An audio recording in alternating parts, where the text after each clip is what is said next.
محترم حاضرین، آخر کار نفاق کہتے کسے ہیں؟ عربی کے اندر جو لفظ نفقہ ہے یا نفاق ہے، وہ چوہے کے اس بل کو کہا جاتا ہے جس کا منہ، جس کا سرا ایک ہوتا ہے مگر اندر بہت سارے راستے ہوتے ہیں، جس کا چہرہ ایک ہو لیکن اندر بہت سارے کفر اور بہت ساری گندگیاں اس کے پاس چھپی ہوں، اس کو عربی میں نفقہ سے نفاق کہا جاتا ہے۔ یہ جو نفاق ہے یہ یہودیوں کی دین ہے۔ یہودیوں نے جب دیکھا کہ ہم مسلمانوں سے آمنے سامنے مقابلہ نہیں کر سکتے تو انہوں نے مسلمان کو اور اسی طرح اسلام کے پھلتے پھولتے درخت کو کیڑے لگانے کے لیے، اندر سے کھوکھلا کرنے کے لیے نفاق جیسی ایک بری صفت کو لا کر مسلمانوں کے بیچ میں ڈال دیا۔ ابن قیم رحمہ اللہ نے نفاق کی تعریف کرتے ہوئے مثال دے کر کہا کہ اگر مان لو کہ نفاق ایک درخت ہے، نفاق ایک درخت ہے تو نفاق کی بڑی دو ٹہنیاں، ایک جھوٹ ہے، دوسری ریاکاری ہے۔ نفاق اگر ایک درخت ہے تو اس کی دو بڑی ٹہنیاں ہیں، پہلی ٹہنی جھوٹ بولنا ہے، دوسری ٹہنی ریاکاری کرنا ہے۔ اور کہتے ہیں اس نفاق کو جو پانی، اس درخت کو جو پانی پہنچتا ہے وہ دو طریقے سے پہنچتا ہے۔ سب سے پہلے انسان کے پاس علم کا کم ہونا، انسان کے پاس علم کا نہ ہونا، نہ بصیرت کا ہونا، اور دوسرا انسان کے پاس عمل کرنے کی طاقت نہ ہونا، عمل کرنے کی ہمت نہیں ہونا۔ انسان ہمت نہیں کرتا ہے کہ میں یہ بھی عمل کروں گا وہ بھی عمل کروں گا۔ عمل کے مسئلے میں انسان بے پرواہ ہے، تو کہتے ہیں کہ یہ دو ایسے چشمے ہیں جو نفاق کے درخت کو پانی پہنچاتے ہیں۔ وَقُلْ جَاءَ الْحَقُّ وَزَهَقَ الْبَاطِلُ إِنَّ الْبَاطِلَ كَانَ زَهُوقًا۔ إن الحمد لله نحمده ونستعينه ونستغفره ونؤمن به ونتوكل عليه ونعوذ بالله من شرور أنفسنا ومن سيئات أعمالنا من يهده الله فلا مضل له ومن يضلله فلا هادي له وأشهد أن لا إله إلا الله وحده لا شريك له وأشهد أن محمدا عبده ورسوله أما بعد فإن خير الحديث كتاب الله وخير الهدي هدي محمد صلى الله عليه وسلم وشر الأمور محدثاتها وكل محدثة بدعة وكل بدعة ضلالة وكل ضلالة في النار فأعوذ بالله من الشيطان الرجيم بسم الله الرحمن الرحيم يا أيها الناس اتقوا ربكم الذي خلقكم من نفس واحدة وخلق منها زوجها وبث منهما رجالا كثيرا ونساء واتقوا الله الذي تساءلون به والأرحام إن الله كان عليكم رقيبا يا أيها الذين آمنوا اتقوا الله حق تقاته ولا تموتن إلا وأنتم مسلمون يا أيها الذين آمنوا اتقوا الله وقولوا قولا سديدا يصلح لكم أعمالكم ويغفر لكم ذنوبكم ومن يطع الله ورسوله فقد فاز فوزا عظيما وقال الله سبحانه وتعالى إن المنافقين في الدرك الأسفل من النار وقال تعالى إن المنافقين يخادعون الله وهو خادعهم وإذا قاموا إلى الصلاة قاموا كسالى يراؤون الناس۔ تمام قسم کی حمد و ثنا، بڑائی کبریائی، تعریف و توصیف اس اللہ وحدہ لا شریک کے لیے لائق و زیبا ہے جس نے ساری کائنات کو عدم سے وجود بخشا۔ درود نازل ہو تمام انبیاء علیہم الصلاۃ والسلام پر جنہیں اللہ سبحانہ و تعالیٰ نے اپنی قوموں تک ہادی و رہبر بنا کر بھیجا، خصوصاً ہمارے اور آپ کے آخر نبی جناب محمد الرسول اللہ صلی اللہ علیہ وسلم کے ذاتی گرامی پر، جنہیں اللہ سبحانہ و تعالیٰ نے ایک ایسی شریعت سے نوازا جو شریعت رات کی تاریکی میں بھی دن کی طرح واضح اور روشن ہے۔ محترم حاضرین، خطبے کے شروع کرنے سے پہلے ایک چیز کی طرف تنبیہ کر دینا مناسب سمجھتا ہوں۔ جیسے کہ یہ بات ہم سب جانتے ہیں کہ آج جمعہ کا دن ہے، اور جمعہ کے دن اللہ تبارک و تعالیٰ نے کچھ ایسے کام ہیں جن کے کرنے پر بڑا ثواب رکھا ہے۔ اب بہت ساری حضرات کو دیکھا جاتا ہے کہ جب مسجد میں تاخیر سے تشریف لاتے ہیں اور مؤذن صاحب اذان دے رہے ہوتے ہیں تو وہ کھڑے ہو جاتے ہیں، نماز نہیں پڑھتے، کھڑے ہو جاتے ہیں، مقصد واضح ہے کہ وہ اذان کا جواب دے سکیں۔ اب یہاں پر کئی ساری چیزیں آتی ہیں۔ پہلی چیز یہ ہے کہ اسلام کے اندر جو اعمال ہیں وہ الگ الگ درجے کے ہیں۔ تمام اعمال کا ثواب ایک جیسا نہیں ہے۔ علماء کرام سے پوچھا گیا کہ یہ تو بتائیے کہ جمعہ کے دن سب سے زیادہ ثواب انسان کو کس چیز پر دیا جاتا ہے؟ تو سب کی اتفاق ہے کہ امام کے خطبے کو سننے پر سب سے زیادہ ثواب دیا جاتا ہے۔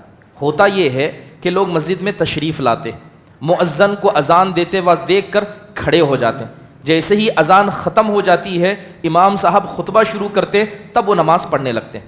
تو گویا ان لوگوں نے افضل کام کو چھوڑ کر مفضول کام کو اختیار کیا۔ علامہ ابن باز رحمہ اللہ سے پوچھا گیا کہ اذان کا جواب دینا زیادہ ثواب کا باعث ہے یا امام کا خطبہ سننا؟ تو کہتے ہیں امام کا خطبہ سننا۔ تو لہذا اب سے جو بھی مسجد میں تاخیر سے تشریف لائے، امام کو دیکھے کہ امام ممبر پر بیٹھ گئے، اگرچہ مؤذن اذان دے رہا ہو آپ نماز پڑھنا شروع کر دیں، کیونکہ اذان سے زیادہ امام کے خطبے کو سننے پر اللہ نے زیادہ ثواب رکھا ہے۔ اللہ تعالی ہم سب کو صحیح دین پر عمل کرنے کی توفیق نصیب فرمائے۔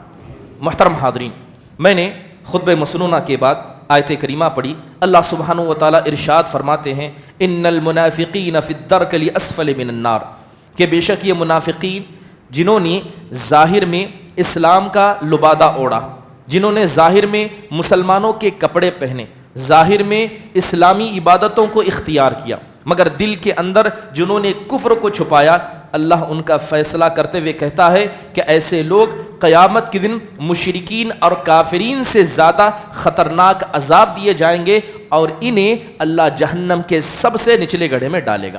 یہ بات ہم سب جانتے ہیں کہ جیسے ہی اسلام آگے بڑھا، اسلام سے جلنے والے، اسلام پر حسد کرنے والے، اسلام کو اندر سے کھوکھلا کرنے والے بہت سارے افراد ہمیشہ معاشرے میں پیدا ہوتے رہے۔ یہ جو نفاق ہے یہ یہودیوں کی دین ہے۔ یہودیوں نے جب دیکھا کہ ہم مسلمانوں سے آمنے سامنے مقابلہ نہیں کر سکتے تو انہوں نے مسلمان کو اور اسی طرح اسلام کے پھلتے پھولتے درخت کو کیڑے لگانے کے لیے، اندر سے کھوکھلا کرنے کے لیے نفاق جیسی ایک بری صفت کو لا کر مسلمانوں کے بیچ میں ڈال دیا۔ یہ نفاق ہے۔ محترم حاضرین، آخرکار منافقین کو مشرکین سے زیادہ عذاب کیوں دیا جائے گا؟ منافقین کو کافر سے زیادہ عذاب اللہ کیوں دے گا؟ تفسیر جب پڑھتے ہیں تو پتہ چلتا ہے کہ منافقین بھی کافر ہیں، خاص کر وہ منافق جو عقیدے کے منافق ہیں وہ بھی کافر ہیں، جس طرح عام کافر ہیں، لیکن انہوں نے کفر کے ساتھ ایک اور بڑا گناہ کیا۔ وہ بڑا گناہ کیا تھا؟ اسلام کا مذاق اڑانا، مسلمانوں کا مذاق اڑانا، مسلمانوں کے ساتھ رہ کر ان کے راز کو لے کر کافروں تک پہنچانا۔ یہ بڑا کام کفر کے علاوہ انہوں نے کیا ہے، لہذا اللہ تعالیٰ نے ان کی سزا کو سناتے ہوئے کہا ان المنافقین فی الدرک الاسفل من النار، کہ یہ منافقین قیامت کے دن جہنم کے سب سے نچلے گڑھے میں ہوں گے۔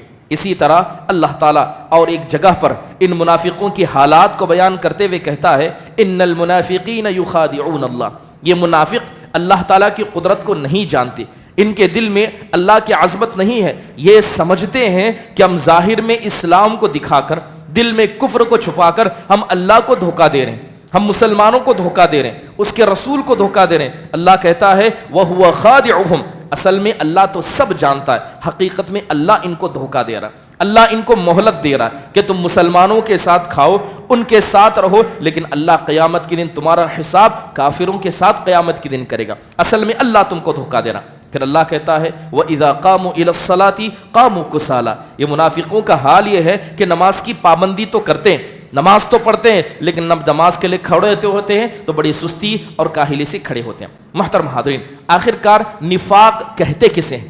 عربی کے اندر جو لفظ نفقہ ہے یا نفاق ہے وہ چوہے کے اس بل کو کہا جاتا ہے جس کا منہ، جس کا سرا ایک ہوتا ہے مگر اندر بہت سارے راستے ہوتے ہیں، جس کا چہرہ ایک ہو لیکن اندر بہت سارے کفر اور بہت ساری گندگیاں اس کے پاس چھپی ہوں، اس کو عربی میں نفقہ سے نفاق کہا جاتا ہے۔ اصطلاحی انداز سے منافق کہتے ہیں کہ وہ انسان جو زبان سے مسلمان ہو، زبان سے اسلام کو مانے لیکن اس کا عمل، اس کا فعل اسلام کے خلاف ہو، دل سے وہ اللہ اس کے رسول کو نہ مانتا ہو، ایسا آدمی کیا ہے؟ منافقین میں ہے۔ علامہ ابن کثیر رحمہ اللہ ایک منافق کی تعریف کرتے ہوئے کہتے ہیں وہ اظہار الخیر و اسرار الشر، منافق وہ ہوتا ہے جو ہمیشہ اپنا اچھا پہلو لوگوں کے سامنے دکھاتا ہے، لوگوں کے سامنے ہمیشہ اپنے آپ کو اچھا دکھاتا ہے، لیکن حقیقت میں اس سے زیادہ برا کوئی نہیں ہوتا، چاہے وہ کسی ایک شخص کے لیے ہو، چاہے وہ کسی ایک جماعت کے لیے ہو، چاہے وہ مسلمانوں کی ساری سوسائٹی کے لیے ہو۔ جو اچھا پہلو دکھائے لیکن پیٹھ پیچھے زہر بہر کر رکھے، ایسا آدمی اللہ اس کے رسول کے نزدیک منافق ہے۔ منافق جو ہوتے ہیں، جو نفاق ہے، وہ دو قسم کا ہے۔ پہلا نفاق جسے نفاق اکبر یا عقیدے کا نفاق کہا جاتا ہے، یہ وہ نفاق ہے جس کے اندر حقیقت میں انسان مسلمان نہیں ہوتا، وہ کافر ہوتا ہے، لیکن لوگوں کو دکھانے کے لیے مسلمان بن جاتا ہے، دکھانے کے لیے اسلامی لبادہ اوڑھ لیتا ہے اور مسلمانوں کی راز لے کر غیرت تک پہنچا دیتا ہے۔ یہ عقیدے کا منافق ہے، اور نبی کریم صلی اللہ علیہ وسلم کے زمانے میں جو منافق تھے یہی تھے، یہ عقیدے کے منافقین تھے، لہذا اللہ نے ان کا فیصلہ جہنم کا آخری گڑا کر دیا۔ دوسرا نفاق جسے نفاق اصغر، چھوٹا نفاق کہا جاتا ہے، یہ وہ ہے جو انسان بہت سارے عملی کوتاہیوں کی وجہ سے کرتا ہے۔ عملی کوتاہیاں یعنی بہت سارے ایسے گناہ ہیں جن کے کرنے پر اللہ اس کے رسول نے نفاق کا لیبل لگایا، لہذا جو بھی آدمی ان گناہوں کو کرے گا وہ عقیدے کا نہیں بلکہ عملی منافق ہوگا، اور عملی منافق کیا ہے؟ ہمیشہ جہنم میں نہیں جائے گا، لیکن اللہ تبارک و تعالیٰ کی مشیت ہوگی تو وہ جنت میں جائے گا، ورنہ نفاق اصغر یہ کیا ہے؟ کبیرہ گناہوں میں سے۔ محترم حاضرین، چلیے منافق کی صفات کیا ہیں؟ ہم منافقوں کی صفات کے حوالے سے ہم نے بے شمار حدیثیں سنی۔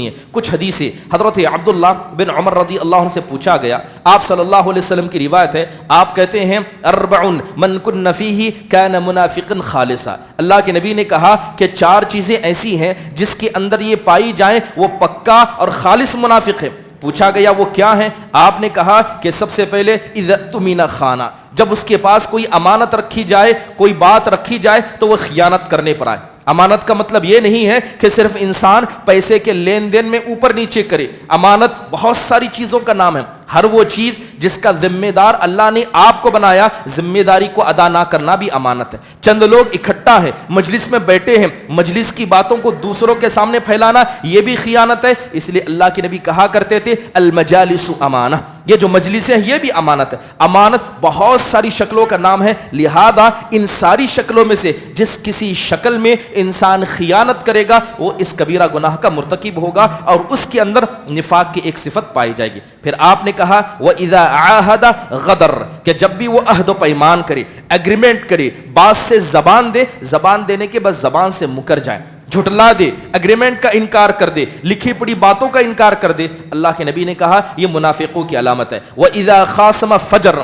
اور جب بھی لڑائی جھگڑا ہو تو اس کے منہ سے گالی نکلے، اس کے منہ سے گندے الفاظ نکلیں، لہذا یہ بھی نفاق کا ایک حصہ ہے۔ اس کے بعد اللہ کے نبی علیہ الصلوۃ والسلام نے کہا کہ جب وہ بات کرے تو جھوٹ بولے، اور جھوٹ بولنا اس کی صفت ہو، لہذا جس نے ان 4 کاموں کو اکٹھا کیا ایسا آدمی پکا منافق ہے۔ لیکن اس میں سے اگر کوئی آدمی ایک ایک صفت کو اپناتا ہے تو ویسے ہی وہ آدمی نفاق کو اپنے اندر رکھتا ہے۔ محترم حاضرین، یہ تو نفاق کی تعریف حدیث کے روح سے ہوئی۔ اگر سلف صالحین صحابہ کی روح سے دیکھا جائے کہ صحابہ کسے منافق سمجھتے تھے، بہت سارے سلف صالحین سے ایسے اقوال مروی ہیں جو ہمیں بتاتے ہیں کہ نفاق چند برائیوں کا نام نہیں ہے، نفاق ایک بہت بڑے صفات کے جمگھٹے کا نام ہے۔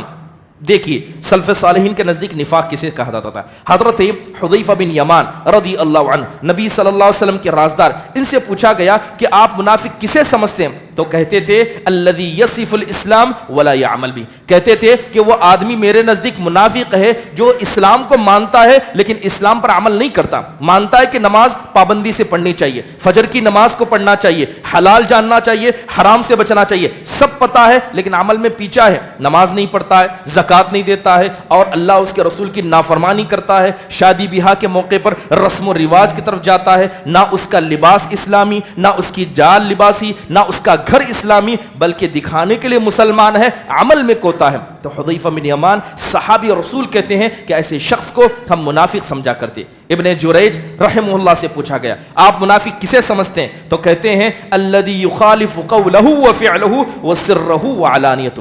ابن جریج رحمہ اللہ کہتے ہیں کہ جس کا ظاہر اور باطن دو الگ الگ ہو، لوگوں کے سامنے ایک چہرہ ہو لیکن لوگوں کے پیٹھ پیچھے دوسرا چہرہ ہو، لوگوں کے سامنے دکھاتا ہے کہ میں بڑا نیک ہوں، میں متقی ہوں، میں پرہیزگار ہوں، میں جھوٹ نہیں بولتا، میں اپنے گھر والوں کا خیال کرتا ہوں، لیکن پیٹھ پیچھے ان ساری برائیوں کو اپناتا ہے، تو ابن جریج کہتے ہیں ایسا آدمی منافق ہے۔ بلال بن سعد رحم اللہ سے پوچھا گیا کہ منافق کے بارے میں آپ کیا کہتے ہیں؟ تو کہا لا تکن ولی اللہ فی العلانیہ وعدوہ فی السر، کہتے ہیں کہ میں منافقوں کو نصیحت کرتا ہوں، اور کہتے ہیں کہ یہ نصیحت میں مسلمانوں کو بھی کرتا ہوں کہ ایسا نہ ہو کہ لوگوں کے سامنے تم اپنے آپ کو اللہ کا ولی بتاؤ، لوگوں کے سامنے اپنے آپ کو اللہ کا دوست بتاؤ، لیکن جیسے ہی پیٹھ پھر جائے تم اللہ کے سب سے بڑے دشمن بن جاؤ، ایسا تم کبھی نہ کرنا۔ ابن قیم رحمہ اللہ نے نفاق کی تعریف کرتے ہوئے مثال دے کر کہا کہ اگر مان لو کہ نفاق ایک درخت ہے، نفاق ایک درخت ہے تو نفاق کی بڑی دو ٹہنیاں،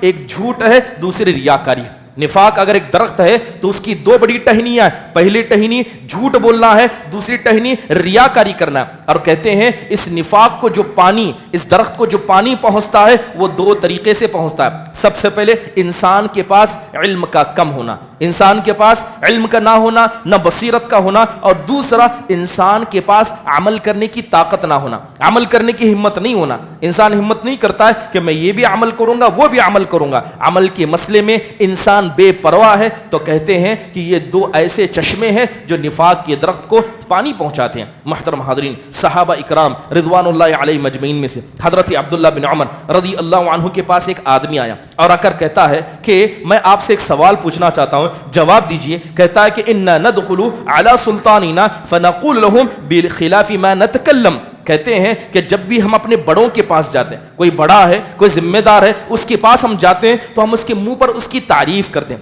ہمارے دل میں جو ہے وہ نہیں بولتے، جھوٹی اس کی تعریف کرتے ہیں، اس کو خوش کرنے کے لیے باتیں کہتے ہیں، لیکن جیسے ہی اس کے پیٹھ پیچھے جاتے ہیں تو اس کی حقیقت کو لوگوں کے سامنے بیان کرتے ہیں۔ آپ اسے کیا سمجھتے ہیں؟ تو حضرت عبداللہ بن کہتے ہیں کہ ہم تو ایسے لوگوں کو منافق سمجھا کرتے تھے، ہم صحابہ کے زمانے میں ایسے آدمی کو منافق سمجھا کرتے، جو آدمی حق بات کو انسان کے سامنے نہ کہے، ٹال مٹول کرے، ایسا آدمی بھی سلف صالحین کے نزدیک منافقوں میں شمار ہوتا ہے۔ تو پتہ یہ چلا کہ نفاق یہ چند اعمال کا نام نہیں، نفاق یہ بہت سارے اعمال کا حصہ ہے، جس کے اندر سب سے پہلے جھوٹ بولنا، خیانت کرنا، لڑائی جھگڑے میں گالی گلوچ کرنا، اسی طرح انسان کا ٹو فیس والا ہونا، دو چہرے والا ہونا، اس کے پاس جائے تو اس کی تعریف کرے، اس کے پاس جائے تو اس کی تعریف کرے، تو دو چہرے والا ہونا یہ بھی نفاق کی علامت ہے۔ مسلمانوں کے مسئلے میں ہمیشہ بدگمان رہنا، یہ لوگ ایسے ہی ہیں، یہ لوگ ایسا ہی کرتے ہیں، جس مسلمان کو دیکھیں چند برائیاں اس کی پتہ چلیں تو انسان ہمیشہ ایسے لوگوں کے مسئلے میں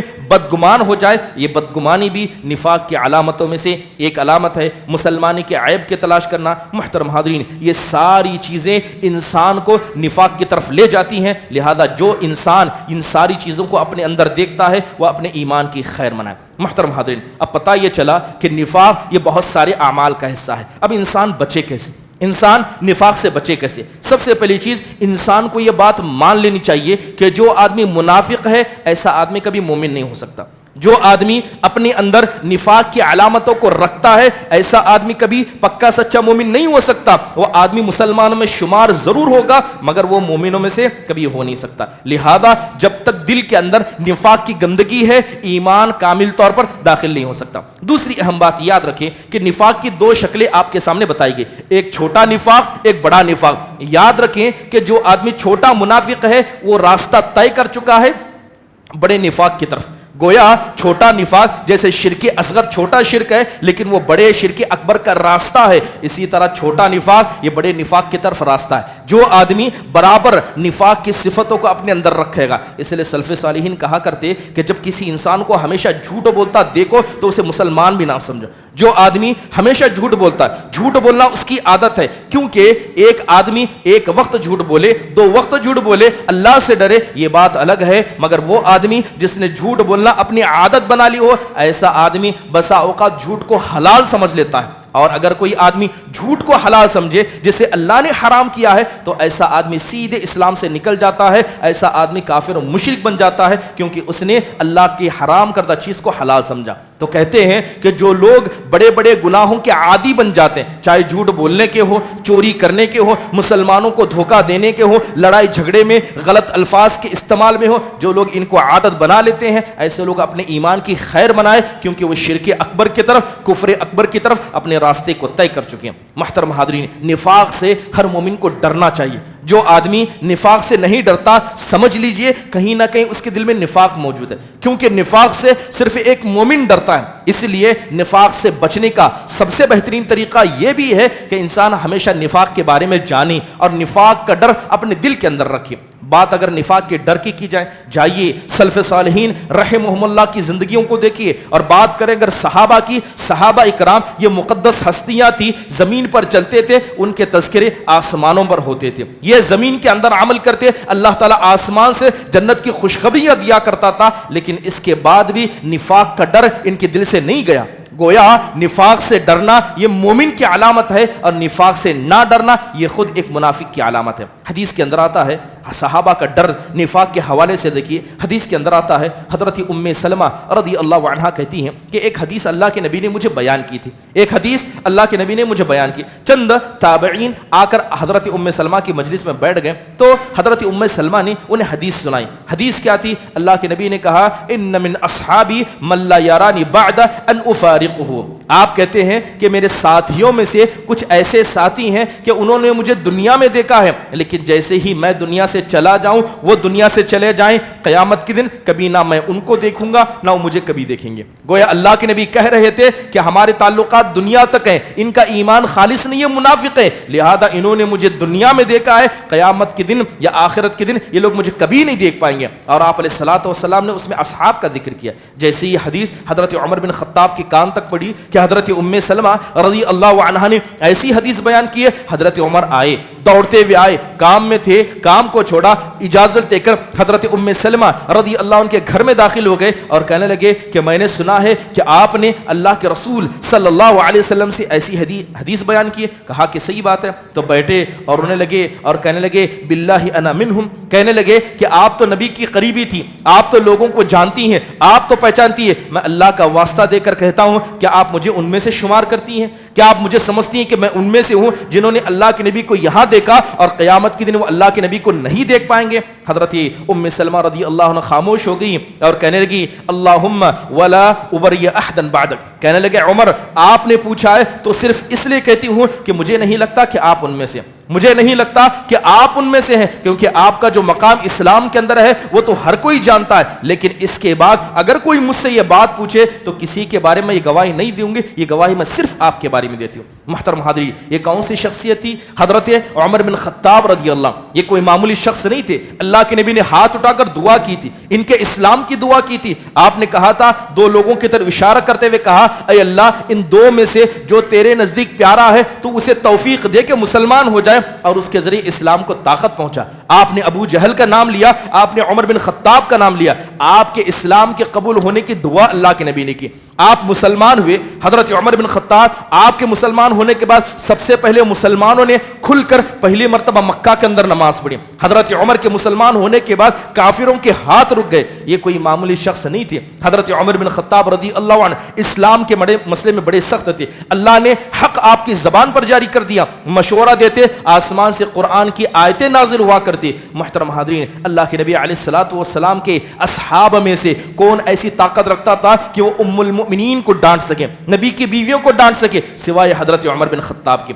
بڑی حدیث مشہور ہے، آپ نے بارہا سنی ہوگی، اللہ کے نبی بیٹھے ہیں، ساری آپ کی بیویاں بیٹھی ہیں، آپ صلی اللہ علیہ وسلم سے بات چیت کر رہی ہیں، آواز بلند کر رہی ہیں، کسی چیز کا مطالبہ کر رہی ہیں۔ اسی درمیان حضرت عمر نے گھر میں آنے کی اجازت مانگی، جیسے ہی حضرت عمر نے اجازت مانگی ساری عورتیں وہاں سے اٹھ کر پردے میں چلی گئیں اور وہاں سے نکل گئیں۔ حضرت عمر بیٹھے تو اللہ کے نبی ہنسنے لگے، آپ صلی اللہ علیہ وسلم زور زور سے ہنسنے لگے، تو حضرت عمر نے آپ صلی اللہ علیہ وسلم کو ہنستا دیکھا تو دعا دیتے ہوئے کہا اضحک اللہ سنک یا رسول اللہ، اے اللہ کے نبی اللہ آپ کے دانتوں کو ایسے ہی ہنستا رکھے، آپ کیوں ہنس رہے ہیں؟ تو اللہ کے نبی صلی اللہ علیہ وسلم کہنے لگے کہ دیکھو یہ سب یہاں بیٹھی تھی, میرے سامنے بیٹھ کر آواز کو بلند کر رہی تھی, مجھ سے یہ وہ مانگ رہی تھی, لیکن تم کو آتا دیکھ کر تم سے ڈر کر سب اندر چلی گئی. تو حضرت عمر نبی صلی اللہ علیہ وسلم کی بیویوں کو ڈانٹتے ہوئے کہتے ہیں یا عدوات انفسہن, اے اپنے نفس کی دشمن عورتوں تم مجھ سے ڈرتی ہو, حق تو یہ تھا کہ تم اللہ کے نبی سے ڈرتی, تم مجھ سے ڈرتی ہو, تم اپنے نفس کی دشمن ہو, تم اللہ تعالیٰ سے ڈرتے رہنا. یہ بات جب حضرت عمر نے نبی صلی اللہ علیہ وسلم کی موجودگی میں ان کی بیویوں کو ڈانٹتے ہوئے کہا تو اللہ کے نبی کہنے لگے اے عمر تم ان کی کیا بات کرتے ہو, خدا کی قسم جس راستے میں تم جاؤ شیطان بھی ڈر کر تم سے اپنا راستہ بدل لے, تمہارا تو یہ مقام ہے. محترم حاضرین, یہ مقام حضرت عمر بن خطاب رضی اللہ عنہ کا تھا, لیکن اس کے بعد بھی ان کے دل میں نفاق کے ڈر کا ہونا یہ ایمان کی زندہ علامت تھی. یہ بات سمجھ لیجئے کہ انسان کو اللہ سے امید ہونی چاہیے, لیکن اللہ کے عذاب کا ڈر بھی ہونا چاہیے. اسی لیے سلف صالحین کہتے ہیں کہ ایمان دو چیزوں پر چلتا ہے, ایک اللہ سے امید لگانا جسے الرجا کہا جاتا ہے, ایک اللہ سے ڈرنا جسے خوف کہا جاتا ہے. کہتے ہیں کہ اللہ سے امید لگانا, اللہ سے خوف رکھنا یہ بالکل بیلنس کے ساتھ ہونا چاہیے. جس طرح ایک پرندہ آسمان میں اڑتا ہے اپنے پروں کو بیلنس کر کے چلتا ہے, اسی طرح ایمان والے کو اللہ سے جہاں امید ہو وہیں پر برابر اللہ سے ڈر بھی اس کو ہونا چاہیے. یہی اصل میں ایمان کی علامت ہے. حضرت حذیفہ بن یمان نبی صلی اللہ علیہ وسلم کے رازدار, یہ حضرت عمر ہی کا دوسرا قصہ. حضرت حذیفہ نبی صلی اللہ علیہ وسلم کے رازدار تھے. اللہ کے نبی ان کو بلاتے تھے اور صحابہ کا نام لے کر بتاتے کہ یہ مسلمان ہے, منافقوں کا نام لے کر بتاتے کہ یہ منافق ہے. گویا حضرت حذیفہ کو اللہ کے نبی نے منافقوں کے نام بتا دیے اور مومن صحابہ کے نام بتا دیے تھے. حضرت عمر بن خطاب رضی اللہ عنہ کا زمانہ تھا, حضرت عمر مسلمانوں کے خلیفہ تھے. تو ایک جنازہ آیا, جنازہ آنے کے بعد حضرت عمر نماز پڑھانے کے لیے آگے بڑھے تو حضرت حذیفہ نے ہاتھ پکڑ لیا. حضرت حذیفہ جو پہلی صف میں تھے ہاتھ پکڑ لیا اور کہنے لگے انہو من ہاؤلا, کہنے لگے انہو من اولئک, اور بعض روایت انہو من ہاؤلا, کہنے لگے یہ ان لوگوں میں سے جو جنازہ آیا ہے, جس کی نماز جنازہ پڑھانے کے لیے آپ آگے بڑھے ہیں, یہ منافقوں میں سے ہے اور اللہ کے نبی نے اس کا نام لے کر مجھے بتایا تھا کہ یہ منافق ہے. جیسے یہ بات حضرت عمر نے سنی پیچھے ہٹ گئے, جنازہ پڑھانا نہیں چاہا, فوراً ہاتھ پکڑ لیا. کس کا؟ حضرت حذیفہ بن یمان کا ہاتھ پکڑا اور پھر وہی بات دہراتے ہوئے کہا نشتدک باللہ انا منہم, کہنے لگے کہ میں بھی تمہیں اللہ کا واسطہ دے کر کہتا ہوں, کیا بتاؤ اللہ کے نبی نے کیا اس میں میرا بھی نام لیا ہے؟ کیا کہا ہے کہ عمر بھی منافق ہے؟ کیا اللہ کے نبی نے کہا ہے؟ کہنے لگے خدا کی قسم یہ بات تو میں کہنا نہیں چاہتا تھا, یہ راز کی بات تھی, لیکن آپ نے یہ بات کہی ہے تو میں کہہ دیتا ہوں کہ آپ ان لوگوں میں سے نہیں ہیں, آپ ان لوگوں میں سے نہیں ہیں. محترم حاضرین, یہ ایمان کا کمال ہے, یہ ایمان کا اعلیٰ حصہ ہے کہ انسان کو اپنے دل میں نفاق کا ڈر رکھنا چاہیے. قرآن میں اللہ تعالیٰ کیا کہتا ہے؟ اللہ تعالیٰ لوگوں کے بارے میں کہتا ہے کہ لوگوں کو, خاص کر مومنوں کو اس بات کا ڈر ہونا چاہیے ان تحبط اعمالکم وانتم لا تشعرون, کہ ایمان والوں, اے مسلمانوں یا دنیا کے ہر انسان, اللہ تعالیٰ پیغام دیتے ہوئے کہتا ہے کہ تمہیں ڈر ہو, کہ تمہیں احساس بھی نہ ہو اور اللہ تعالیٰ تمہارے سارے اعمال کو برباد کر دے. یہ ڈر ہر انسان کے دل میں ہونا چاہیے. اور اللہ تعالیٰ دوسری جگہ کہتا ہے فلا یأمن مکر اللہ الا القوم الخاسرون, کہ اللہ کے مکر سے ایک نقصان اٹھانے والی قومی معمون ہو سکتی ہے. ہم نمازیں پڑھتے ہیں, روزہ رکھتے ہیں, حج کرتے ہیں, زکوٰۃ دیتے ہیں, اللہ کے لیے وقت لگاتے ہیں, اگر کوئی آدمی یہ سمجھے کہ میں نے اتنا سب کر لیا, میرا سب قبول ہو گیا, اس سے بڑھ کر نقصان اٹھانے والا کوئی انسان نہیں ہے. انسان کو ڈر ہونا چاہیے, خوف ہونا چاہیے کہ جو میں نے عبادتیں کی کہیں برباد تو نہیں ہوئی. ان عبادتوں کے قبول ہونے کے اللہ سے دعا کرنا یہ ایمان کا حصہ ہے. محترم حاضرین, جہاں تک بات نفاق کی ڈر کی کہیں, یہ صحابہ کے دلوں میں بستا تھا. ابراہیم التیمی رحمہ اللہ کہتے ہیں کہ ما عرضت قولی علی عملی الا خشیت ان اکون مکذبا, کہتے ہیں کہ جن باتوں کو میں زبان سے کہتا ہوں, جب میری زبان سے کہی ہوئی باتوں کو میں اپنے عمل کو دونوں کو تولتا ہوں تو ہمیشہ میں اپنے آپ کو جھوٹا پاتا ہوں. کہتے ہیں کہ جو میں لوگوں سے کہتا ہوں اور جو کرتا ہوں, جب دونوں کو ایک ترازو میں رکھتا ہوں تو ہمیشہ میں اپنے آپ کو جھوٹا پاتا ہوں اور اللہ سے ہمیشہ اپنے گناہوں کی معافی مانگتا ہوں. حسن بصری رحمہ اللہ سے پوچھا گیا کہ منافق کی علامت کیا ہے, تو کہتے ہیں ما خافہ الا مؤمن ولا امنہ الا منافق. بات اگر نفاق کی جائے تو کہتے ہیں کہ نفاق سے صرف ایک مومن ڈرے گا اور منافق کبھی نفاق سے ڈر نہیں سکتا. پھر فرماتے ہیں کہ مومن کا حال یہ ہے کہ اللہ پر ایمان رکھتا ہے لیکن پھر بھی ڈرتا ہے, اور منافق کا حال یہ ہے کہ اللہ پر ایمان نہیں رکھتا لیکن پھر بھی مطمئن ہے, پھر بھی خوش ہے کہ میرے سارے اعمال اللہ تبارک و تعالیٰ کے پاس قبول کیے جا رہے ہیں. محترم حاضرین، یہ نفاق سے ڈر بڑے بڑے صحابہ کے اندر پایا جاتا تھا۔ بڑا مشہور قصہ ہے حضرت حنظلہ الاسیدی رضی اللہ عنہ کا کہ ایک مرتبہ راستے سے نکلے، بڑے غمگین تھے، پریشان تھے، اور زور زور سے یہ کہہ رہے تھے نافق حنظلہ، کہ حنظلہ تو منافق ہو گیا، حنظلہ تو منافق ہو گیا۔ یہ بات حضرت ابو بکر صدیق رضی اللہ عنہ نے سنی تو پوچھا کہ کیا ہوا، کیا مسئلہ ہے، کیوں اپنی زبان سے کہہ رہے ہو کہ حنظلہ تو منافق ہو گیا؟ تو کہنے لگے خدا کی قسم، جب تک اللہ کے نبی علیہ الصلوۃ والسلام کی مجلس میں ہم ہوتے ہیں تو ایسا لگتا ہے کہ یہ دنیا کچھ نہیں ہے، سب کچھ آخرت ہی ہے، سب کچھ اللہ کی ذات ہے اور سب کچھ یہ دین ہے، باقی دنیا کچھ نہیں ہے۔ لیکن جیسے ہی نبی کی مجلس سے اٹھ جاتے ہیں تو ہم دنیا میں لگ جاتے ہیں، اللہ اس کے رسول کی بہت ساری ان ڈرائی ہوئی باتوں کو سن کر ہم بھول جاتے ہیں۔ یہ جو دل کی دو حالتیں کہ نبی کے پاس ایسی حالت اور نبی سے دور جانے کے بعد ایسی حالت کو دیکھ کر لگتا ہے نافق حنظلہ، کہ حنظلہ منافق ہو گیا۔ حضرت ابوبکر صدیق رضی اللہ عنہ کہتے ہیں کہ اگر بات یہی ہے تو سن لو، تب میں بھی منافق ہو گیا، تب میں بھی منافق ہو گیا، کیونکہ نبی کی مجلس میں رہتا ہوں تو میرے دل کی بھی کیفیت ہی رہتی ہے، لیکن جب نبی سے دور ہوتا ہوں تو وہی کیفیت میری بھی ہوتی ہے جو تمہاری ہوتی ہے۔ لہذا حضرت ابوبکر صدیق، حضرت حنظلہ الاسیدی رضی اللہ عنہ دونوں گئے اور نبی صلی اللہ علیہ وسلم کے سامنے جا کر مسئلہ رکھا تو اللہ کے نبی نے کہا یا حنظلہ ساعہ ساعہ، کہا اے حنظلہ یہ ایمان ایسا ہی ہے، کبھی ایمان بڑھتا ہے اللہ کا ذکر سن کر، کسی ڈرانے والے کی ڈار کو سن کر انسان کا ایمان کے اندر ڈر پیدا ہوتا ہے، اس کا ایمان بڑھ جاتا ہے، لیکن جیسے ہی وقت ہو جاتا ہے انسان ان باتوں کو بھول جاتا ہے تو اس کا ایمان کمزور ہوتا ہے، کبھی ایمان بڑھتا ہے کبھی ایمان گھٹتا ہے۔ تو اللہ کے نبی علیہ الصلوۃ والسلام نے کہا کہ تم منافق نہیں ہو۔ پھر آپ نے کہا کہ تمہارا ایمان کا جو مقام، ایمان کا جو مرتبہ میری مجلس میں رہتے ہوئے ہوتا ہے، اگر ایسا ہی ایمان ہر وقت تمہارا ہو تو خدا کی قسم آسمان سے فرشتے اتریں گے اور راستوں میں کھڑے ہو کر تم کو مصافحہ کریں گے۔ ایمان کا اگر وہ مقام تمہارا ہو جائے تو فرشتے آ کر تم کو صفوں راستوں میں مصافحہ کریں گے۔ پھر اللہ کے نبی علیہ الصلوۃ والسلام نے سمجھایا کہ ایمان گھٹتا اور بڑھتا ہے۔ محترم حاضرین، حضرت عبداللہ بن مسعود رضی اللہ عنہ صحابی رسول کے پاس ایک آدمی آ گیا اور آ کر کہتا ہے کہ مجھے اکثر ڈر ہوتا ہے کہ میں منافق ہو گیا ہوں، آ کر کہتا ہے مجھے اکثر ڈر ہوتا ہے کہ میں منافق ہو گیا۔ تو حضرت عبداللہ بن مسعود کہتے ہیں کہ اگر تم منافق ہوتے تو کبھی ڈرتے ہی نہیں۔ کیا کہتے ہیں؟ اگر تم منافق ہوتے تو کبھی ڈرتے ہی نہیں، تم ایمان والے ہو اس لیے تم کو نفاق سے ڈر ہے۔ تو پتہ یہ چلا کہ جو آدمی نفاق سے نہیں ڈرتا وہ آدمی اپنے ایمان کی خیر بنائے، نفاق اس کے دل میں موجود ہے، لیکن جو آدمی نفاق سے ڈرتا ہے اور نفاق کا ڈر ہمیشہ دل میں رکھتا ہے یہ اس کے ایمان کی زندہ علامت ہے۔ یہی وجہ ہے کہ ایمان والوں کے بارے میں اللہ کہتا ہے والذین یؤتون ما اتوا وقلوبهم وجیلہ، اللہ کہتا ہے کہ ایمان والوں کا حال یہ ہوتا ہے کہ اللہ نے جو مال دیا ہے جب وہ مال غیروں کو دیتے ہیں، صدقہ کرتے ہیں، زکوٰۃ ادا کرتے ہیں تو ان کے دلوں میں ڈر لگا رہتا ہے کہیں اللہ تعالیٰ ہمارے صدقے کو رد نہ کر دے، اللہ تعالیٰ کا ہماری اس نیکی کو مردود نہ کر دے، تو دل میں ڈر کا رہنا یعنی عمل کر کے بھی ڈرنا یہ ایمان والی کی علامت ہے، عمل نہ کر کے بھی ہمیشہ خوش رہنا، عمل نہ کر کے بھی معمون رہنا یہ ایک منافق کی اور نقصان اٹھانے والی کی علامت ہے۔ محترم حاضرین، حضرت عبداللہ بن عمر رضی اللہ عنہ بیٹھے ہوئے، حضرت عبداللہ بن عمر رضی اللہ عنہ بیٹھے ہوئے، ایک مانگنے والا ان کے پاس آیا تو حضرت عبداللہ نے ایک دینار اٹھا کر اس کو دے دیا، ایک دینار اٹھا کر اس کو دے دیا۔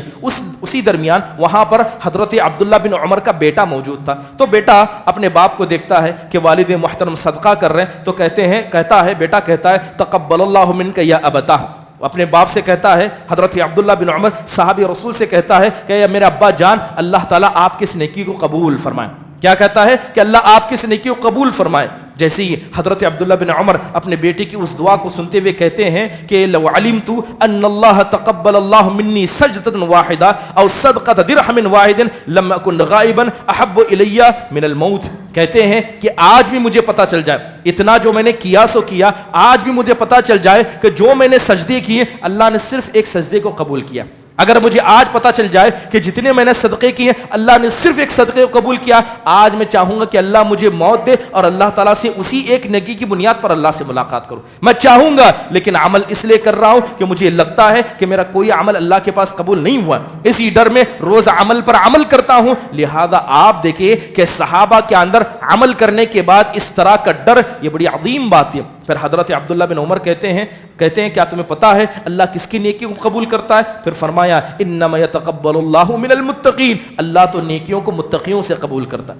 جو آدمی متقی ہو، اللہ سے ڈرنے والا ہو، اللہ اس کی نیکی کو قبول کرتا ہے، ہر ایرے غیری کی نیکی کو اللہ قبول نہیں کرتا۔ ایک نبی کے دو بیٹے حابل و قابل، نبی کے بیٹے ہیں، دونوں نے صدقہ کیا، دونوں نے اللہ کی راہ میں قربانی کی، اللہ نے ایک کو قبول کیا تو اللہ نے دوسرے کا انکار کر دیا۔ تو پتہ یہ چلا کہ ہر عمل اللہ کے پاس قبول نہیں ہوتا ہے۔ آدمی اپنے ایمان کی خیر منائے کہ آدمی عمل بھی کم کرے اور اللہ تبارک و تعالیٰ کے مسئلے میں انسان دل میں خوف بھی نہ رکھے اور اپنے آپ کو ہمیشہ کیا ہے بہتر سمجھا کریں۔ محترم حاضرین، ضروری ہے کہ ایمان کے مسئلے میں یہ نفاق کا ڈر رکھنا یہ کہ انسان کی زندہ علامت ہے۔ اس کے علاوہ نفاق جب کسی معاشرے میں پایا جاتا، آج اگر دور حاضر کے اندر کہا جائے، اللہ رحم فرمائے، جائیں ہر مسلمان اپنے ایمان کا جائزہ لے۔ جھوٹ بولنا جیسے گناہ ہی نہیں ہے، چوری کرنا گناہ ہی نہیں ہے، کسی کو دھوکہ دینا، بات دے کر زبان توڑنا جیسے کوئی معمولی بات ہی نہیں ہے۔ آج مسلم معاشرے کے اندر یہ باتیں عام ہیں۔ کوئی آدمی اس بات کا دعویٰ کر سکتا ہے کہ میں نے آج کل میں یا اس ہفتے ایک مہینے میں جھوٹ نہیں بولا ہے، کسی کو دھوکہ نہیں دیا۔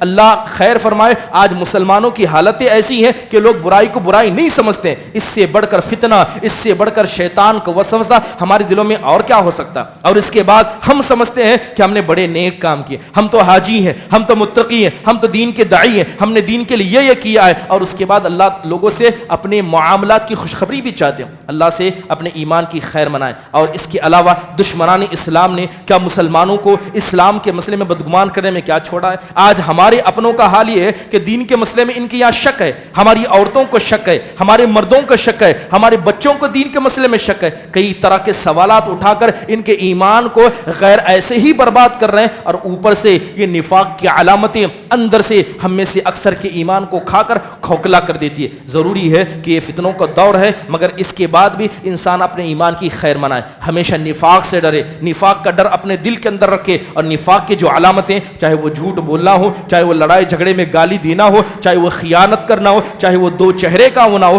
مسلمان کے تعلق سے بدگمان ہونا ہو، یا مسلمانوں کے رازوں کو ٹٹولنا ہو، جتنے بھی گناہ جو انسان کو نفاق کی طرف لے جاتے ہیں، ہر گناہ سے انسان بچنے کی کوشش کرے۔ اللہ تعالیٰ سے دعا ہے کہ اللہ تعالیٰ اس نفاق جیسی بری بیماری سے اور بری بلا سے مسلم معاشرے کو پاک و صاف فرمائے، اور انسان کو اللہ تبارک و تعالیٰ کے مسئلے میں ڈر رکھنے کی توفیق نصیب فرمائے۔ آمین۔ اقول قولی ھذا واستغفر اللہ لی ولکم ولسائر المسلمین من کل ذنب فاستغفروہ انہ هو الغفور الرحیم۔